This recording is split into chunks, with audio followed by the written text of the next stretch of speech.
केंद्र सरकार की योजना अग्निपथ को लेकर सेना की साझा प्रेस कॉन्फ्रेंस हुई, जिसमें कहा गया कि अग्निपथ के तहत सेना में शामिल होने वाले अभ्यर्थियों को इस बात की भी शपथ लेनी होगी कि वो किसी भी तरह की आगजनी या फिर विरोध प्रदर्शन का हिस्सा नहीं थे।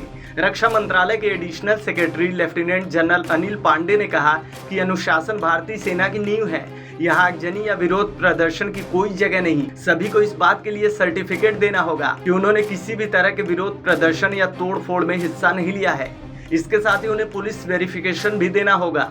वहीं लेफ्टिनेंट जनरल अरुण पुरी ने कहा कि अगर किसी भी अभ्यर्थी के खिलाफ FIR दर्ज हुआ होगा तो वह सेना में शामिल नहीं हो सकेगा। अभ्यर्थियों को सेना में फॉर्म भरने के समय यह लिखित में देना होगा कि उन्होंने आगजनी या फिर विरोध प्रदर्शन में हिस्सा नहीं लिया है। आपको बता दें कि सेना में अग्निवीरों की भर्ती के लिए 1 जुलाई से नोटिफिकेशन शुरू हो जाएगा, जिसके बाद अभ्यर्थी एप्लीकेशन रजिस्ट्रेशन शुरू कर सकेंगे। भर्ती के लिए पहली रैली अगस्त के दूसरे सप्ताह से शुरू होगी। रैली में फिजिकल टेस्ट और मेडिकल होगा। उसके बाद एंट्रेंस एग्जाम होगा। फिर उन्हें कॉलम में मेरिट के हिसाब से भेजेंगे। अगस्त से लेकर नवंबर तक 2 बैच में रैलियां होंगी। पहले लॉट में 25,000 अग्निवीर दिसंबर के पहले सप्ताह में आएंगे। अग्निवीरों का सेकेंड बैच फरवरी 2023 में आएगा। देश भर में कुल 43 भारतीय रैलियां होंगी, जो देश के हर राज्य के हर आखिरी गांव तक होंगे।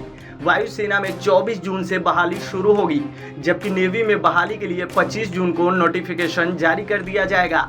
नेवी के मुताबिक अगले 2-3 दिनों में 25 जून तक एडवर्टाइजमेंट इंफॉर्मेशन ब्रॉडकास्टर मिनिस्ट्री तक पहुंचाया जाएगा।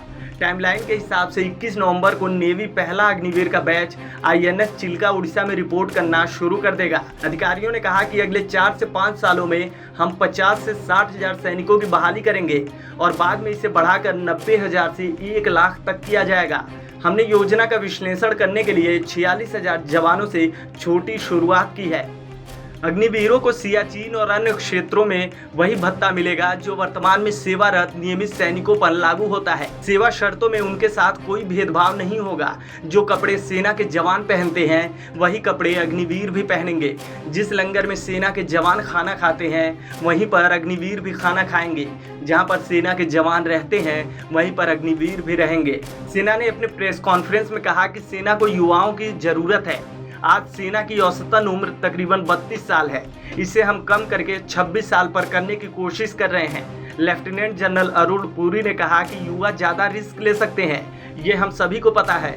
उन्होंने कहा कि 1989 में इस योजना पर विचार करना शुरू हो गया था और इसे लागू करने से पहले कई देशों में सेना में नियुक्तियों और वहां के एग्जिट प्लान का अध्ययन किया गया है। इस खबर में फिलहाल इतना ही। अपडेट्स के लिए बने रहिए वन इंडिया हिंदी के साथ।